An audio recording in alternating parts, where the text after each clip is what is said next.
Welcome into the Official Jets podcast. Dangling a steak in front of a lion and you ain't got no cage in between you. He gonna get to that steak. So let's go inside the matchup. A motivated Aaron Rodgers is a dangerous Aaron Rodgers. Game day and every day, score a jewelry touchdown with Kendra Scott. Shop fashion and fine jewelry fit for another winning season at your local store or at kendrascott.com. Shine bright, do good with Kendra Scott. Bart, we miss you in the studio, but we'll take it. Yeah, excuse the background noise. It seems like yard work is persistent to be done, but all good. Hey, man, it's supposed to be 80 on Halloween. How about that? Well, listen, that's the first time because Halloween's traditionally been real bad. So I'm glad the kids get an opportunity to get in there. We'll see how the players perform, at 80 degrees at night. Should be perfect for them. No excuse not to play fast. Usually Halloween's been super wet. They got a great opponent coming in. And, throughout the past years, the Jets have kind of led the league in bad weather games. I agree. Well, the weather's the good news, but the bad news for Jets fans is their team is 2-6. Why? I mean, it's a lot of reasons you can point to. I think it's tough. Ulbrich is trying to learn the job on the fly in one of the toughest markets in the league, and it's impossible to do two things 100% at the same time. And you see some slippage, some communication problems, some issues. Every team in the league is dealing with injuries, but it's tough when you have to interpret what's going on and you don't have a guy that's there, front and center. That's why it's always tough. And I always tip my hat to guys that are coordinators and head coaches at the same time. To do it for the first time and learn on the fly is a tough job.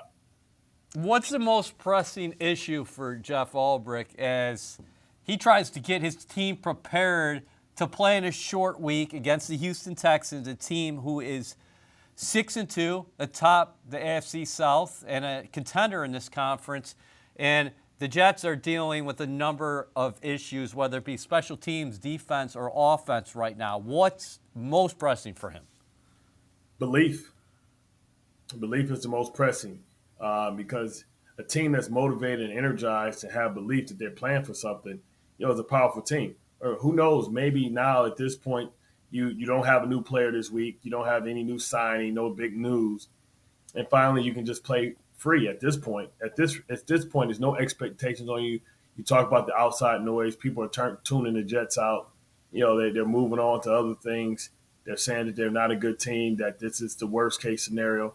And now you just got to say, well, there's nothing expected of us. Just play free. Like at this point, just play to your talent, let it rip, take chances, dare to be great. And maybe that will be just what the team needs, a belief that they can play scot-free and put it together. Scot-free.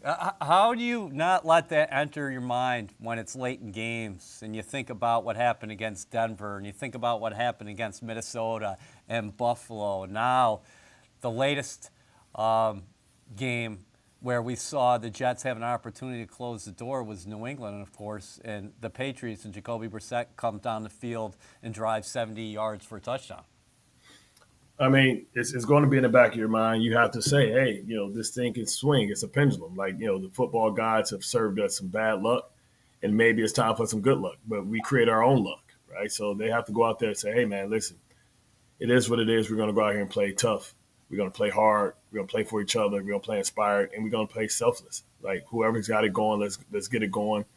And let's see where we can end up. Like, we're on life support, but we're not dead.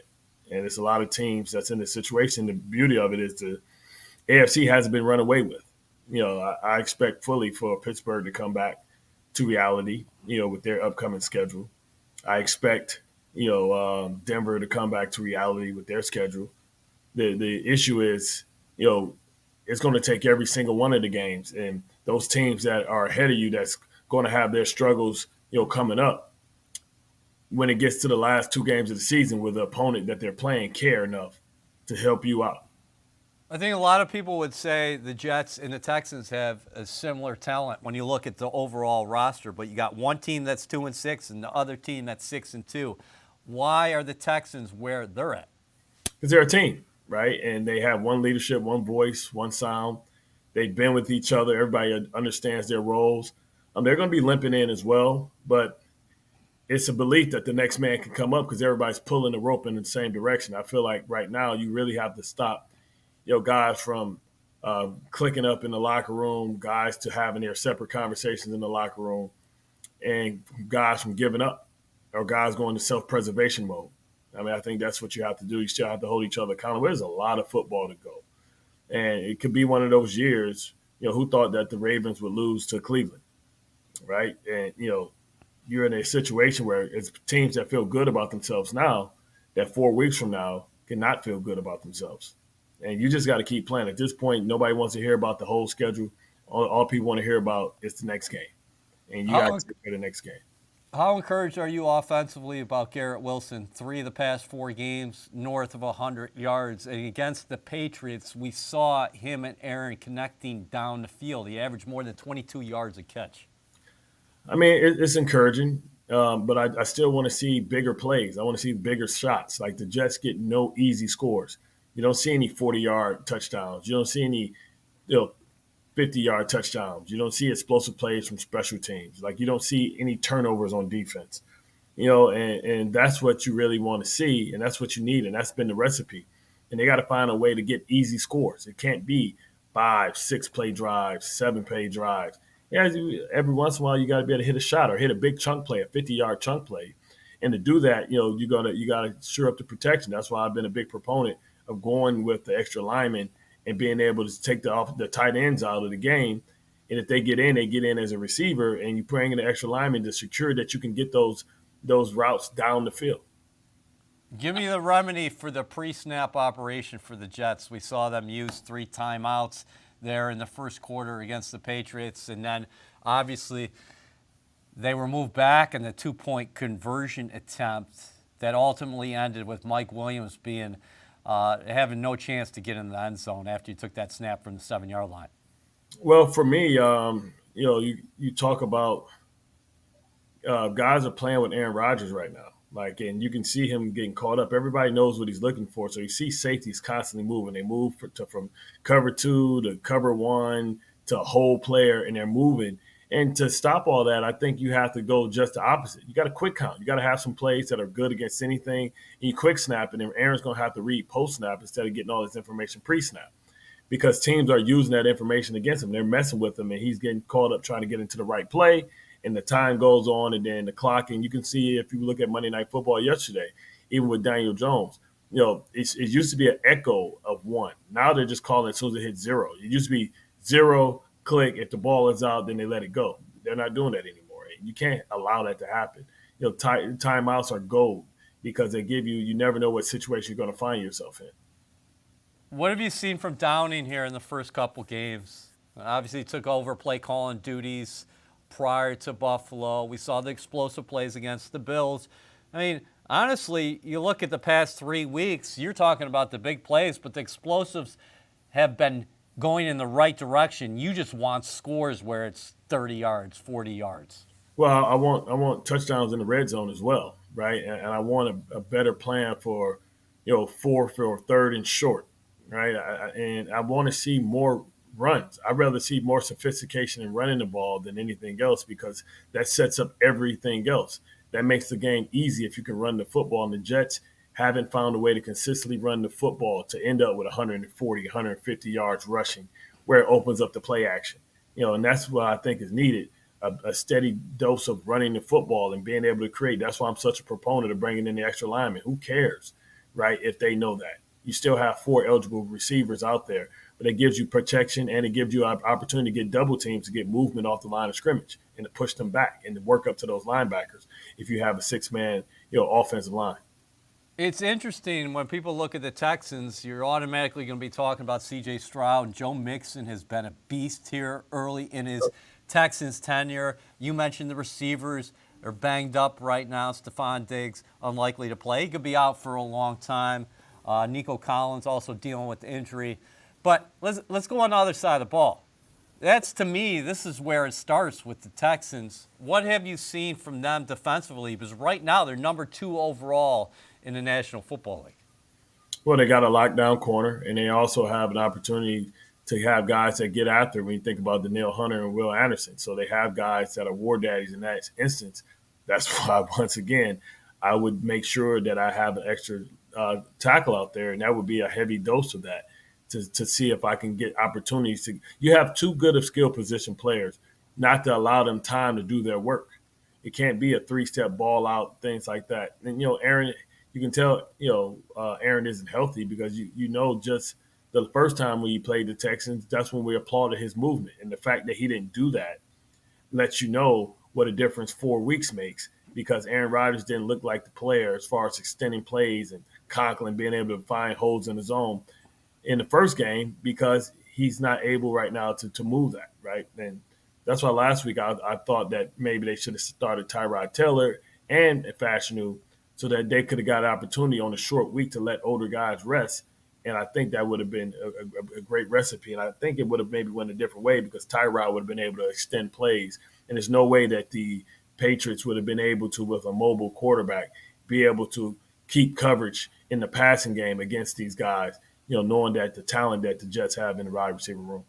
Man, it would be huge for the Jets to get this one for so many different reasons, but you got 10 days. That's what I'm looking at in terms of Rodgers' concern. He's banged up. His whole lower body's got ailments all over the place. So if you ever were able to get this one and then get 10 days, that would be big. With defenses knowing, I know you want the Jets to run the football, but how do you attack throwing the ball with defenses knowing that, hey, Rodgers' mobility is limited right now. We know that he can't get out like we saw earlier in the year when he was so productive against the Patriots in Week 3, like you just articulated. I mean, guys are going to, take liberties, right? They're going to go underneath. They're going to give up the edges because they know they can. They know they can give up. They know they can give up the edges because they know the quarterback's not a threat to run. So you playing them like Tom Brady or Peyton Manning or one of these immobile quarterbacks, and knowing that the ball is still coming out quick, so it allows you to sit on routes and be physical at the line of scrimmage. So that's really what the concern is: the fact that they know, and you heard the defensive lineman from the Patriots talk about how they played Aaron Rodgers because they know that he can't move right now. Defensively, small sample size from Reddick, first game.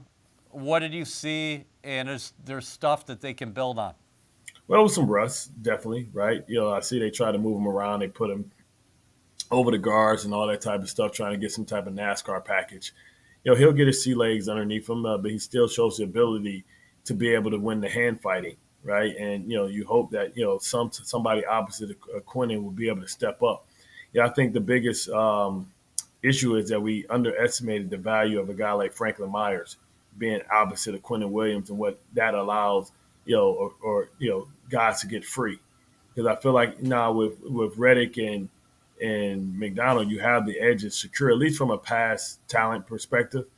But you don't have that guy opposite on both sides that makes sure that you can't just slide to one guy or double team Quinnen. Because Franklin Myers, even though last year he didn't get a lot of sacks, he got a lot of pressure, and guys got sacks off of his ability to win at the point of attack. Quentin Jefferson is the same thing, and Al Woods. And when you start looking at it, you're like, wow, the strength of this team used to be the quality of depth in the rotation. And now that quality and depth has been compromised because you ask yourself, that's Bryce Huff, that's Jermaine Johnson, that's Franklin Myers, that's Quentin Jefferson and Al Woods. That's 5 impactful players last year. You can lose maybe 1, maybe 2, but 5 is a lot. The official Jets podcast is presented by Kendra Scott, the jewelry company that's shining bright and doing good. Shop game day ready jewelry styles and so much more at kendrascott.com. All right, defensively, you give up that 70-yard drive at the end. What are you saying from a leadership perspective? You're inside the locker room because the expectation here is the Jets defense is very good.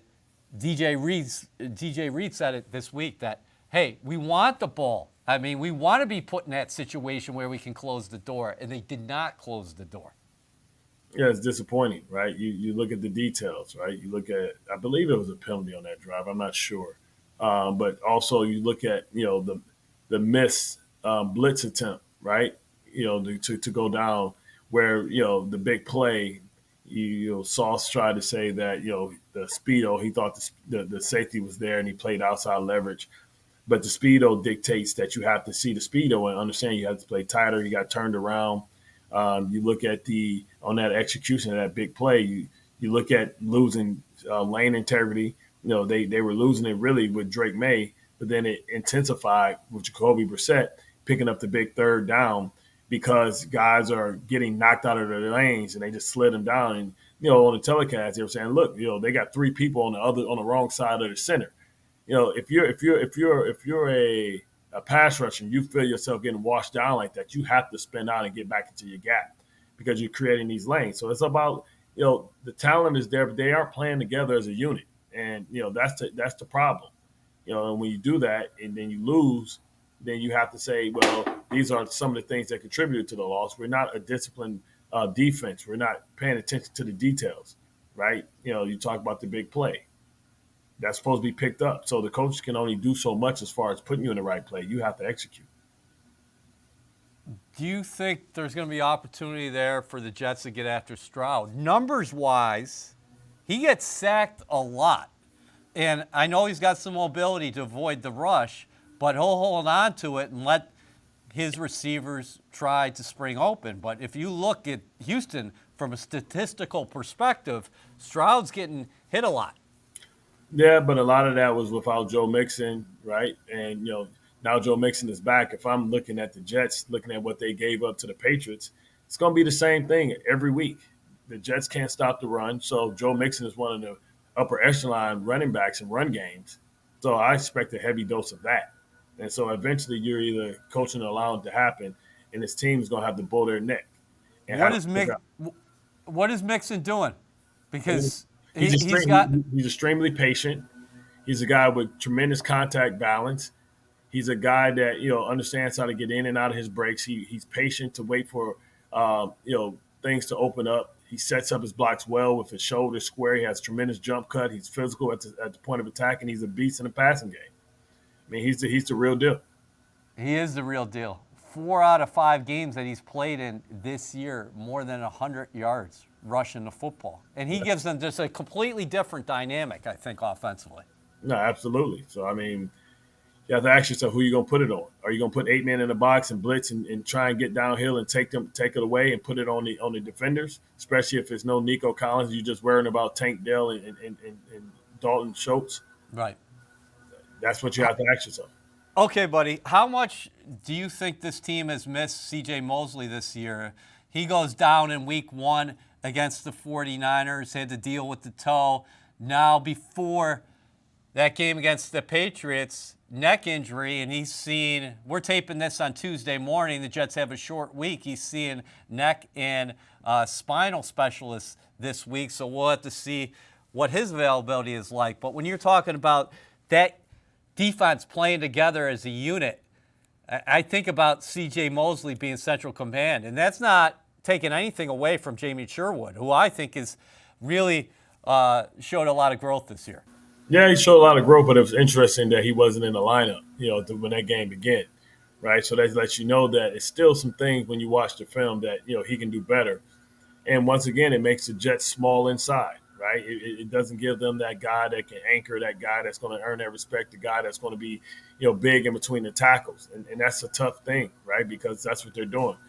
So if you're not holding up opposite Quinnen and holding jump throughs, and that means that guys are getting up to linebackers at the second level and creating vertical seams. So that's why I say you're going to have to put 8 men in the box. You're going to have to, make sure that you're strategic, and if you're doing run blitzes, that you're balanced and understand that you can't get caught in a blitz and stay in your gap. You can't get washed down. Hey, break down these cornerbacks for me. You talked about Gardner before, and then Stingley from the Texans. They will be forever connected going back to the draft, of course. Mm-hmm. Yeah. Well, Stingley's a little bit more physical in the run. He's a little bit more stout. Sauce is a long guy that relies on his makeup speed and his length. Stingley's a more of a, in your short area quickness type of guy. Sauce is more of a strider. I would say consider Sauce like a Cromartie, right? And I would say look at Stingley more like a Champ Bailey or somebody like that. Somebody that's big, strong, physical, but also is a guy that's a little shorter than Sauce it seems like, and a guy that he has tremendous ball skills as well. So these guys will always be linked. They will be. What is the key to takeaways? The Jets aren't getting any of them. When we talk about elite defenses tend to take the football away. And for the Jets this season, that has just proved to be elusive. Yeah, I mean, it is elusive. They have to be able to catch the ball. They got there, but a lot of times when you're man-to-man, you just got to be able to take chances and understand route combinations. You got to be able to, when the ball hits you. I mean, there's guys that the ball have hit in the chest, hit in the hands. They failed to come down with the ball. So that's one thing. The other thing is hustling to the ball. First man secure the tackle. Second man try and get the ball out. So, sometimes turnovers come in droves. Sometimes it's just Johnny on the spot. But a lot of times you have to make sure that you manufacture. We always do our turnover drill to make sure that we can get it together and figure it out. You have to do things of that sort. Because those change the games. Those momentum changers. Those are points off the board. That's time of possession. It's still in possessions. I think that's one of the biggest things that the Jets are doing. That they're not getting the turnovers, and that's really something that every great defense should strive for. Our anticipation is Reddick will get more snaps this week. I believe it was around 26 or 28 snaps against the Patriots. Yep. With his further inclusion in the defense, does that mean, hey, we're going to blitz less, we're going to rush 4, then we can play more zone in the back, and maybe you have those zone eyes, and maybe you do have some ops back there? Yeah, I mean, you would hope. You would hope you can come down there, you can play whole coverage, which allows you to have 8-man in coverage, but also allows you to have somebody that can be a free defender, that can read the eyes of the quarterback, that can take some chances. So you hope for that, and you hope that you can get immediate pressure so that Quinnen can get some one-on-ones to get that interior pressure. I think you saw him get a little bit more pressure. I like to see him and Haason on the same side because that guarantees that the slide is coming there, but that also guarantees that you can't double him, especially if you put somebody in the backside in that next to the center. I mean, in my opinion, like the Jets should go to more, not a sink front with alignment. I think they should go to a traditional 3-4. And I think they should be able to have Haason Reddick out there. That allows Solomon not to be a D tackle getting double teamed. That allows him to sit, him and Kinlaw to sit in the A gap, meaning the B gaps in between the guard and the tackle. So that puts you 5 men on the line of scrimmage for you. And that allows, you to have one more than you have one-on-ones that way. Because now that means Will gets a one-on-one. That means that Haason gets a one-on-one. And depending on how you put the alignment, that means Quinnen gets a one-on-one. Somebody should win. I would put Kinlaw directly at the nose tackle and maybe bring in a guy like Taylor and use that to secure that my linebackers can free flow and make sure that they're covered up. I like what I saw out of Quinnen last week. Obviously, you got a guy like that, a foundational piece in the middle. Every offensive line in the National Football League is going to be focused on, hey, we can't let this guy wreck our afternoon or our night. But he got in the offensive backfield a couple times, and maybe that will propel him to really start getting going, because I don't think he was playing poorly by any means, but he's just gotten a lot of attention this year because of what you mentioned before. You don't have a number of guys in the lineup, and that Jermaine Johnson injury, I know he's an edge player, but that really impacted the Jets early on. Yeah, because that means sometimes guys say, hey, man, maybe we'll leave our tight end on him. We don't have to double the end because we don't respect them that way. We feel like our guy can win. So then that means that, okay, well, that means the guard and tackle can come block down on Quinnen and double team him wherever he goes. And the center can go, backside. And when you only got 4 guys up there, you got 6 people on the line of scrimmage, and you do the math. That's double, single. And whoever is getting single isn't winning. So what do you make of this spot for both teams? The Texans seem to be like they've been skating by of late, okay? But they're winning. And in the National Football League, a lot of one-possession games, whereas the Jets are on the other side of the coin. They're losing a lot of close games. Short week, not a common opponent. Yes, in the same conference, but it's not like you're playing Houston all the time. It's not like a Patriot team that you guys know inside and out. And then both teams are dealing with different types of injuries.